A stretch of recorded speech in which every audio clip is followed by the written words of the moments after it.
Hey everybody, and welcome back to another video. And boy oh boy, has it been a while since I've dropped an update video on this one. So I'm not sure if when I made the previous video that it was under the ticker symbol ACHR, but this company has gone through the de-SPACing process. Formerly it was under the ticker symbol ACIC, but they have gone through the de-SPACing process and have become ACHR Innovation or ACHR Aviation. The stock today was on quite a bit of an uptrend, so we had 3% after hours. And if we look at the stock chart just in the past, we'll go to the 6 month.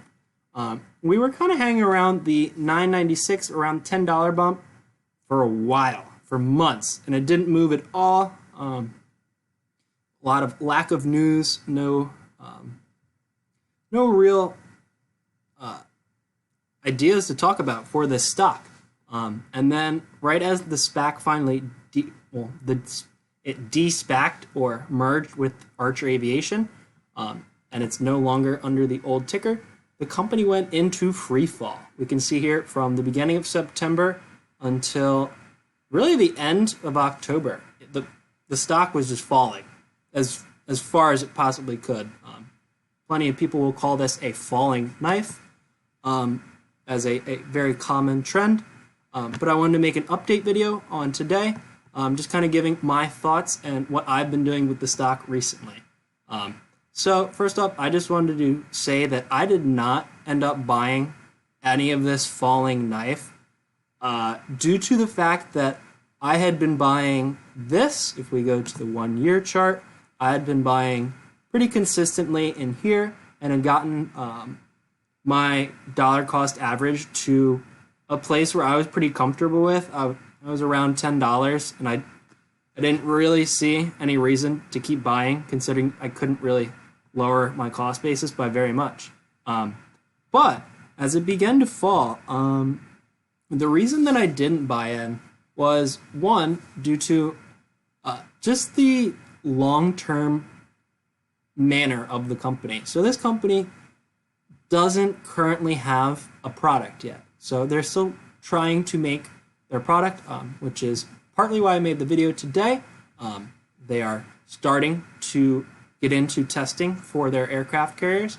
And really, they're not looking to make a profit until 2024, which is very far out for companies if you're looking to invest, where companies might not be making profits, and this company might not really make much more revenue until 2024, until they have a finished product. If we look at their stats here, the only revenue that they have currently is from it doesn't even list it here. The only revenue that they have is from an American Airlines deal where they submitted $1 billion worth of sales for their carriers. So that's really the only money that they're able to, that they've earned in the past. If we look at their balance sheet to see how they're doing on capital, we can see that they have a substantial amount of cash compared to their debt. Now their cash is quite low, almost a worrying value, considering the fact that they have about $6 million and they're worth $1 billion. Typically, you'd like to see a larger percentage of your cash to market cap ratio. But if we go over to Webull, if you guys do frequent in the channel, you would know that any news or really updates on stocks, I try to stick to Webull. And for financials and technicals, I like to go to Yahoo. I think that they're both good at what I find them good for. And I think Yahoo Finance is much better at getting the numbers for the company and putting it in a nice and easy to read place. And then Webull is just much better at getting numerous amounts of articles pertaining to individual stocks. So first off, I wanted to show that back in the beginning of in the beginning of October, we can see here Cathie Wood's ARK Fund. I brought up the article. Well, it's not even an article. It's just a listing of what stocks Cathie Wood bought that day. But it includes ACHR, which is ACHR. And that was over a month ago. So we look at the chart, we can see just where she was buying. This was October 6th. We go to 6 months. October, she bought right here on this dip. So she thought this was the beginning of a breakout and saw this as a reversal. But really, this was a bear trap. And she got, well, a bull trap, sorry. Because the bulls started to buy back in, and then they got trapped, and they ended up all the way down here, and the bears actually ended up winning. But from here, it does, if we go into a shorter period of time, this one does look like a true breakout and reversal on just the short technicals. I haven't really done too much deep technical analysis on this, just because, like I said earlier, it is such an early stage company, and they don't really have a product. So in my opinion, I don't really think the technicals are too important at this stage in time. But the second thing that I wanted to highlight was that ACHR expands electric motor team as maker prepares for first flight milestone. So this will be a very, very big PR activity when it does happen, and when they're finally able to have a prototype and they're able to fly the prototype. I think that will be extremely beneficial for the company, just to have a proof of concept and for people to really see that, whoa, this company is actually leading the way in eVTOLs, and that they're pretty far ahead of the competition at this point in time. Like I said earlier, they do already have a deal with American Airlines, so I mean, I am clearly not the only believer in this stock and this company, but it goes on to say that they hired Alan Tepe to lead propulsion inverter and Jeremy Mayer to lead motor design. If you guys are more interested in the details about this, that was just the Reuters Business Wire. But if you go to the one right under the Reuters Business Wire, it will give you a more in-depth article about why they're hiring them and really who they are.